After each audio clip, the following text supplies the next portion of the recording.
Mike's Daily Podcast 1378. That is today's episode 1378. I'm Mike Matthews, broadcasting from Cafe Anyway, located somewhere in Podcastro Valley, Mont. Today we hear from Chely Shoehart, Floyd the Floorman, John Deere the engineer.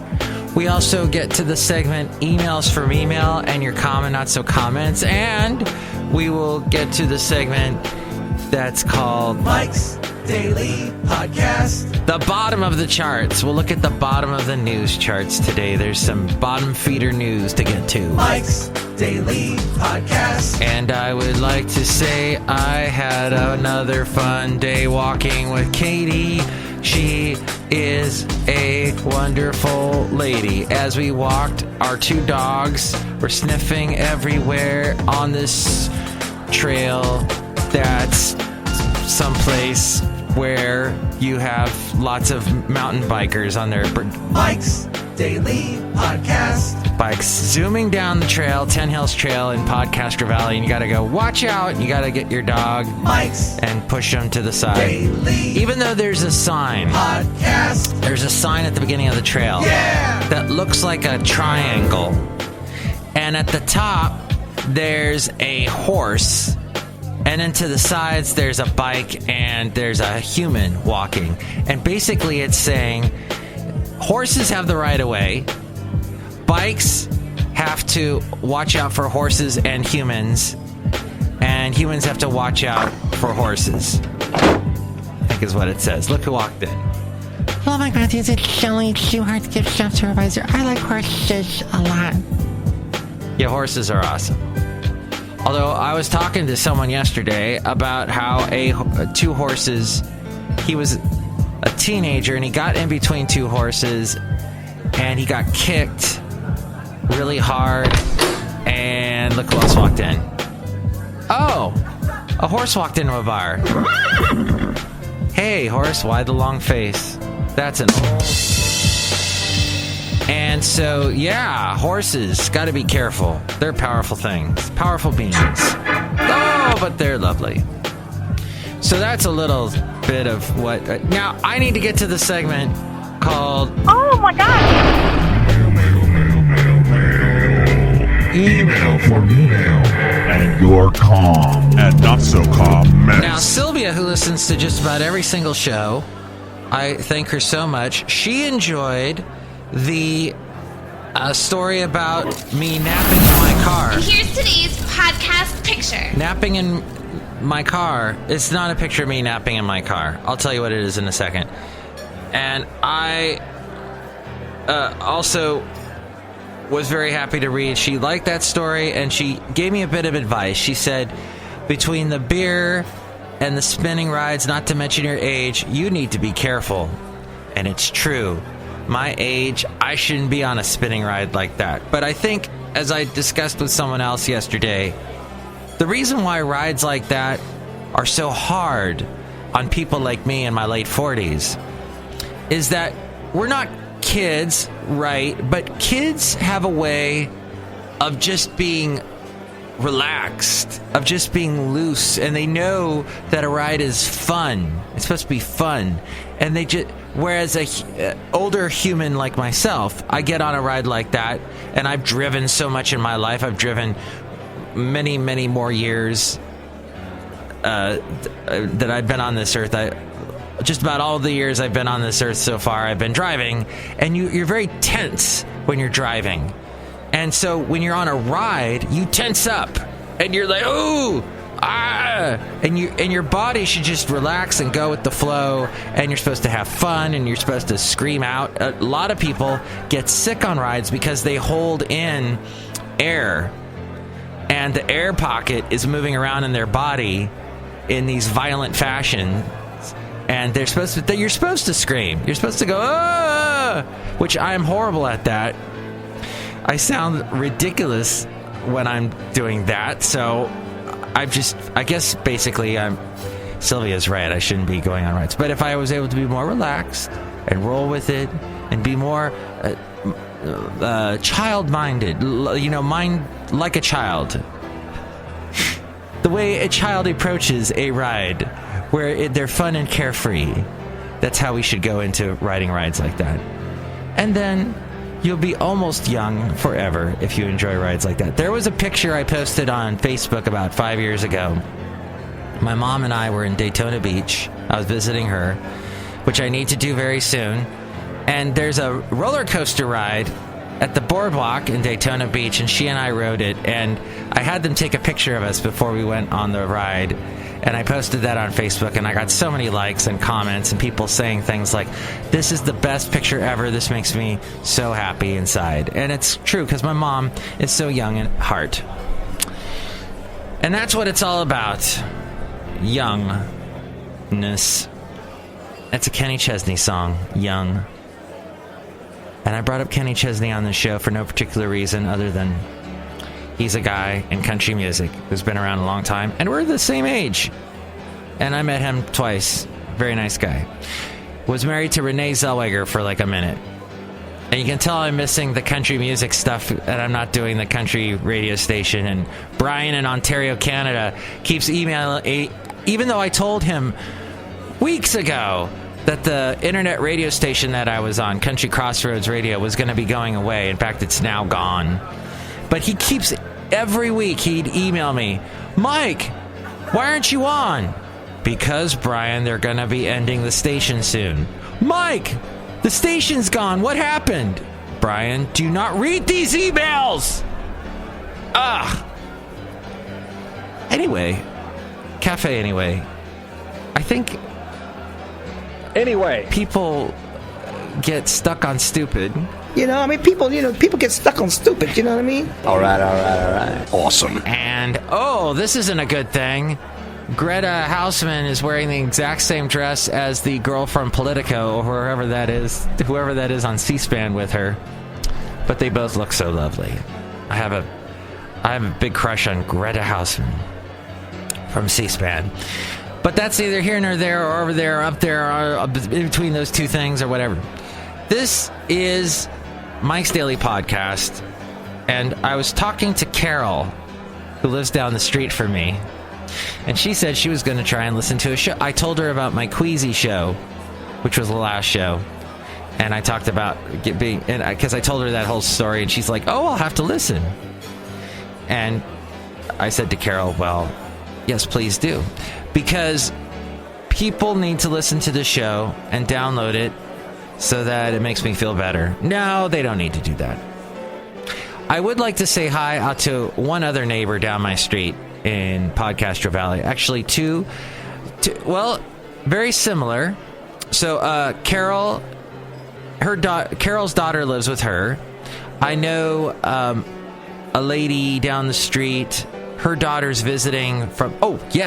two ladies I know with dogs. All these ladies have dogs, by the way, in this story.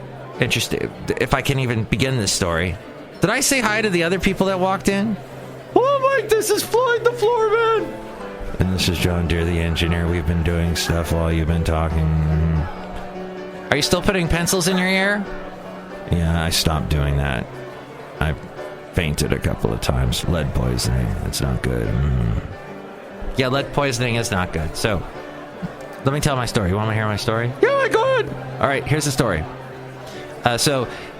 Both of these moms and their daughters, their daughters are visiting from college during the college break. Both of these daughters, these two groups do not know each other. They live on like opposite ends of my neighborhood. One family has a dog that's a wonderful Australian Shepherd named Sailor. I love this dog. And they give this dog free rein. He comes outside, and I'll be walking by with Basil the boxer, and Sailor will come running up and say hi to Basil, and Basil gets all excited and kind of runs around and pees on one of their plants. It's wonderful. And then so they give this dog free rein. Then the other group, the other mom and her daughter, they have a dog named Bodie, and Bodie is this like a German Shepherd mix, and Bodie is so sheltered, so controlled, so they're so scared that Bodie's gonna break away and rip someone's arm off. They're just so scared. And Bodhi is just, it's so sad because Bodhi's got the stupid thing on his muzzle so he can't bark or bite anyone. And Bodhi is the sweetest freaking dog. Always comes up, lets me pet him. And they're like, oh, I don't know if we should let your dog meet my dog. Basil's met your dog 100 freaking times. So both of these daughters are coming here to California from, they're studying outside of California. One's studying in Montana, the other in North Dakota. So basically trying to get away as far away from California as possible. And both daughters, I spoke to them, and they're telling me about the snow and getting used to the snow. This is the first time they lived in snow. And getting used to the cold. And I just found it fascinating. They're both... And I saw... Oh, that was the other interesting thing, is I saw them within minutes of each other as I was walking Basil the Boxer. And just the dichotomy... And all the happy moms that their daughters are visiting. And then finally, there's a neighbor I have just down, 2 doors down. She is with her daughter, who just graduated from high school, in Hawaii.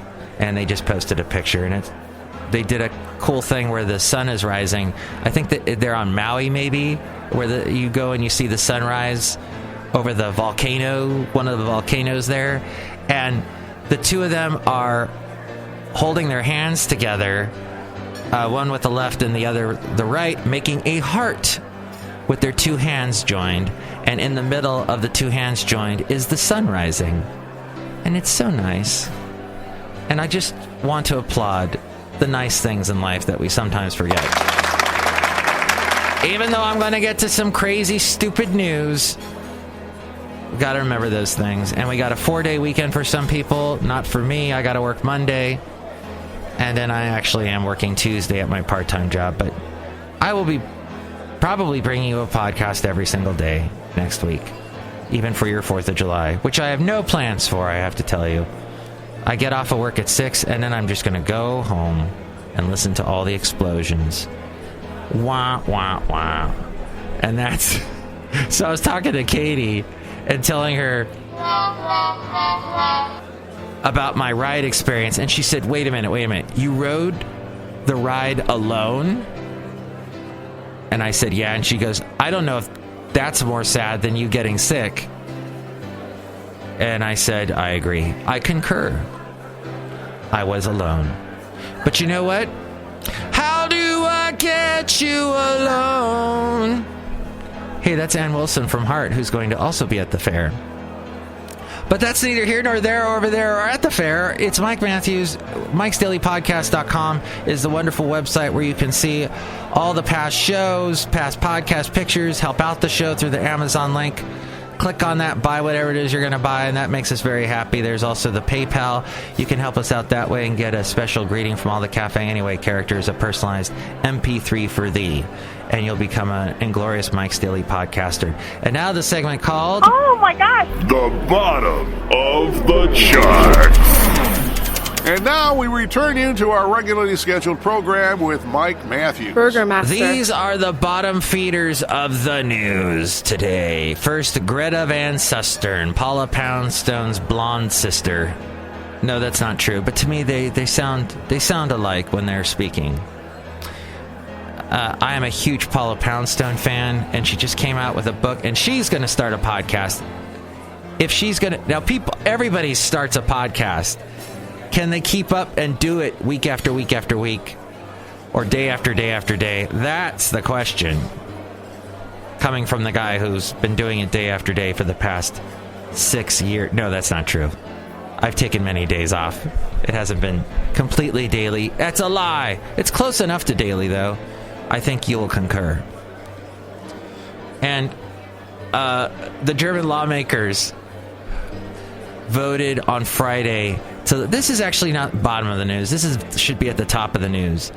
They voted today to legalize same-sex marriage after a short but emotional debate, bringing the country, Germany, Deutschland, the land where my wonderful cousin Ann-Katrine, who says Mike's Daily Podcast at the beginning of the show, where she lives, where I can never ever find the German music. Is it over here? Here it is. There we go. the country in line with many of its Western peers. Though Chancellor Angela Merkel voted against the measure. What? Huh. That's a surprise. Well, where's my surprise music? She paved the way for its passage by freeing other members of her party to vote their conscience.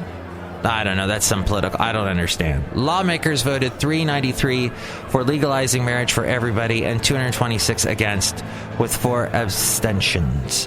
Merkel said Monday that lawmakers could take up the issue as a question of conscience, allowing members of her conservative coalition, which has been against same-sex marriage, to individually vote for it.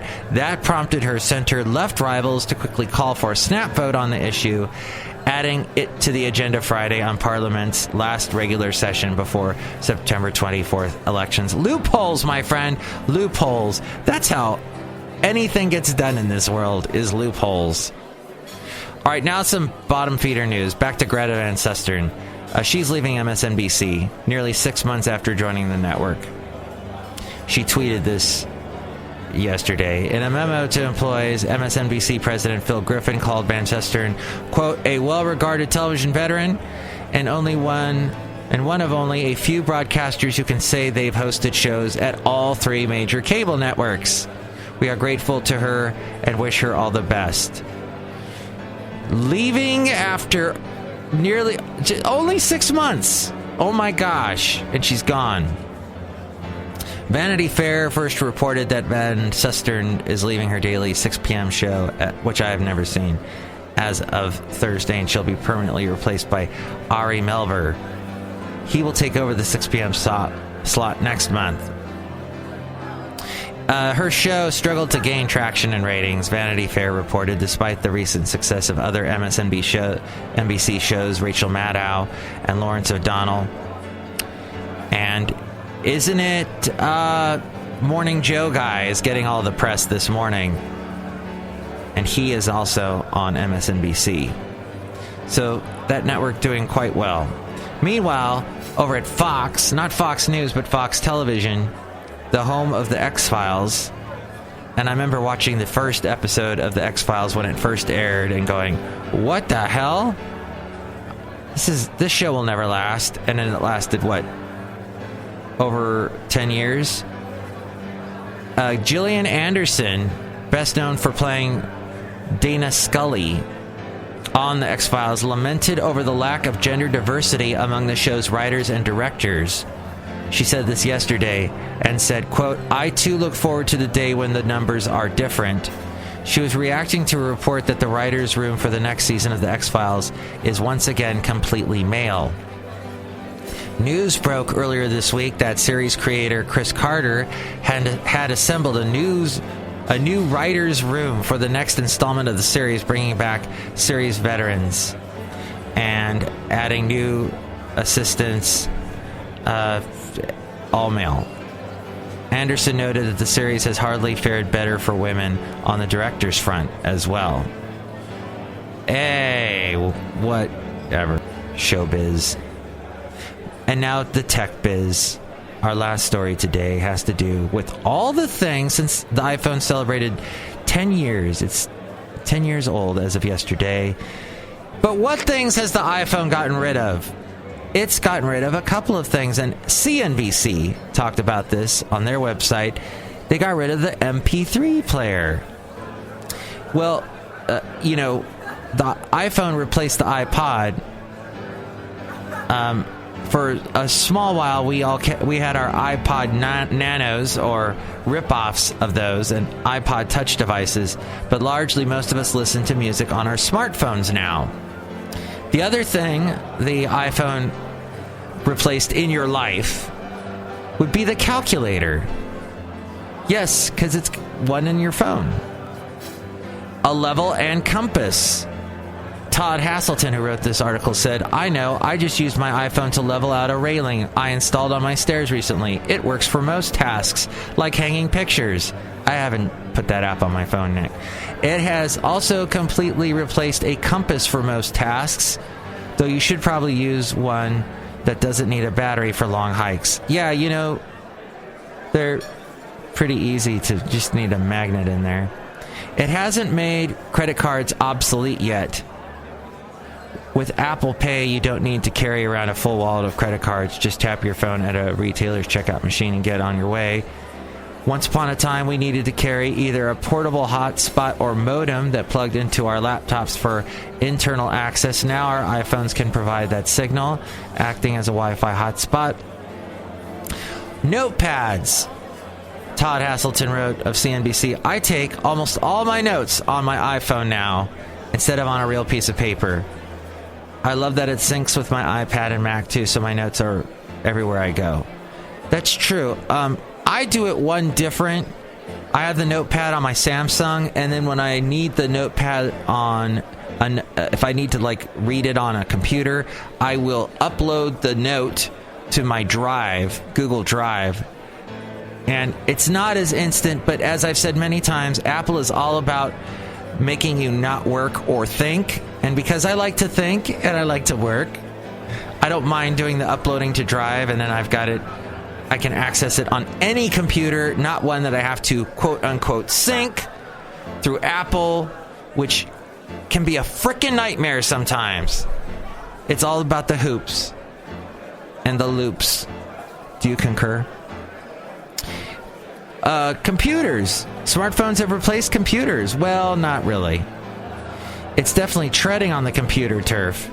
Todd Haselton said, I rarely ever touch a computer on the weekend, something I did all the time before I had an iPhone. In a lot of ways, the computer in our pockets is replacing the traditional one on our office desks. That's true. I just check emails on my phone now, on my Samsung phone, rather than go. The problem is, though, I hate typing on any smartphone. They still haven't really nailed that yet. If you're good with your thumbs, then you're okay. And there are so many people that can't type on their smartphones. Even young people that should know better. I know this guy, Robert, who cannot text for crap. Actually, I know a couple Roberts that can't text for crap. Maybe it's a thing, if your name's Robert, you can't text. Robert has to have his wife text me because he's that freaking lazy or stupid or something. And I'm sorry, I'm getting all heated about this, but I hate cryptic texts. I hate when you text me something and you don't use... I mean, okay, fine, you don't end your statement with a period, whatever. But come on, give me something. Thermometers, they replaced that. Calendars, maps, cameras, alarm clocks. Oh, yeah, I totally use my smartphone for a camera, not for an alarm clock. Screw alarm clocks, I hate those. Some people use them for light switches, and of course, face-to-face conversation. Well put, Todd Haselton. We have used... Some of us just... Our whole relationships are based on texts with our loved one. As we go outside a cafe anyway, we bring you Mike's Daily Podcast somewhere in Podcaster Valley. Next show, I will be happy to have Benita, the Disgruntled Fiddle Player, and the Brewmaster. Possibly we'll do this on Sunday. If not, have a wonderful weekend, and I hope it's a great one, and I hope you concur. Mike's Daily Podcast is written and produced and performed by Mike Matthews. His podcast is super easy to find. Download or listen to his show and read his blog at MIKEs-DAILY-PODCAST.com. Email Mike now at MIKES-DAILY-PODCAST@gmail.com. See you tomorrow. Bye! I have a postscript on today's show. Since I've produced the show and done everything, gotten the podcast picture ready, I forgot to mention what the podcast picture was. It's Silver Strand in Oxnard, California, and I posted it because it was Michael Daly's birthday yesterday, and Michael Daly and I used to run cross country at Santa Clara High School, the Catholic high school in Oxnard, and he and I used to run cross country, and he was always way faster than me, and he's just a great guy, and I lost touch with him for a long time, and then he actually subscribed to Classmates.com and was able to track me down. This is before Facebook, where Classmates.com became completely unnecessary. And he tracked me down, and we had coffee back, I guess it was, 2003? 92 or something around that era, and that had been, oh gosh, like almost 20 years since high school. So at any rate, it is his birthday. It was his birthday yesterday, and in honor of that, and that he and I were both from Oxnard, and I mentioned to him I miss Oxnard and Silver Strand Beach, and there's a picture of Silver Strand Beach in Channel Islands Harbor right there around sunset. That's a picture from when I went there about 15 years ago, I think. This picture's kind of old, but around that era that I got to see Mike Daly, and his name is Mike Daly, and this show is called Mike's Daily Podcast. So as you can see, I really needed to postscript this show. That, and oh my gosh, all the media talking about, oh, how dare Morning Joe make fun of the president. Has anyone had their ears opened the past 8 years with Obama and Morning Joe putting down Obama and all the other media putting down Obama? Let's frickin' hypocrisy. Isn't it fun? Enjoy your weekend.